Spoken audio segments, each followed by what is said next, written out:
মমতা ব্যানার্জির কাগজ এটা বলছে আধার অ্যাকাউন্ট ছাড়া কোনো টাকা অ্যাকাউন্টে ঢুকবে না।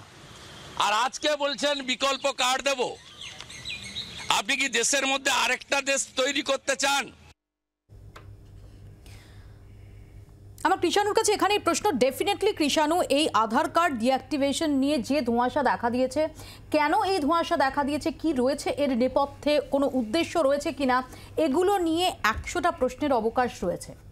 কিন্তু একজন রাজ্যের মুখ্যমন্ত্রী হিসেবে বিকল্প কার্ড, বিকল্প ওয়েব পোর্টাল, এই আশ্বাস দেওয়া যায়? বিষয়টা হচ্ছে যে আধারকে যে এখন আমরা লিঙ্ক করছি, আবার কেন্দ্রের যিনি স্বরাষ্ট্রমন্ত্রী উনি বলছেন আধারটা শুধু নাগরিকত্বের প্রমাণ নয়, ভোটার কার্ড একলা নাগরিকত্বের প্রমাণ নয়।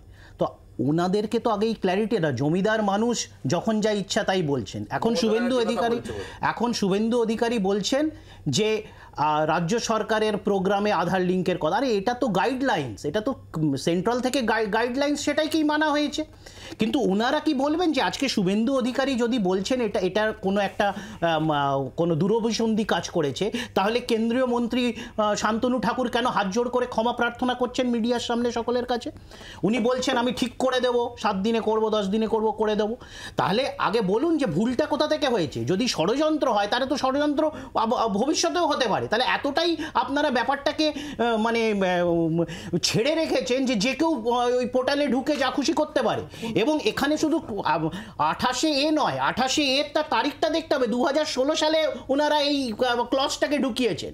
আরেকটা ক্লজ আছে 29(1), যেটা মুখ্যমন্ত্রী প্রধানমন্ত্রীকে লেখা চিঠিতে আজকে উল্লেখ করেছেন, যে আধারে যা যা ডিটেলস আছে এই নথি, সেইগুলো কারোর কাছে শেয়ার করবে না, এই প্রতিশ্রুতিবদ্ধ হয়ে কেন্দ্র সরকার এই আধারে আমাদের যা আইবল হোক, ফিঙ্গারপ্রিন্টস হোক, এইসব নিয়েছিল। তাহলে কিসের বেসিসে এই এক্সটার্নাল অ্যাফেয়ার্স অফিসের সাথে, ভিসার সাথে লিঙ্ক করে এগুলোকে, নথিগুলোকে শেয়ার করা হলো? বাংলার আওয়াজ, বাঙালির আবেগ, জি 24 ঘন্টা।